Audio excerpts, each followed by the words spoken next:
الله الرحمن الرحيم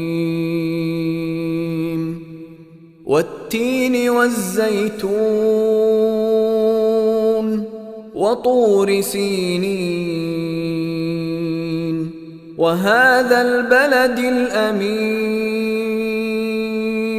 لقد خلقنا الإنسان في أحسن تقويم ثم رددناه أسفل سافلين إلا الذين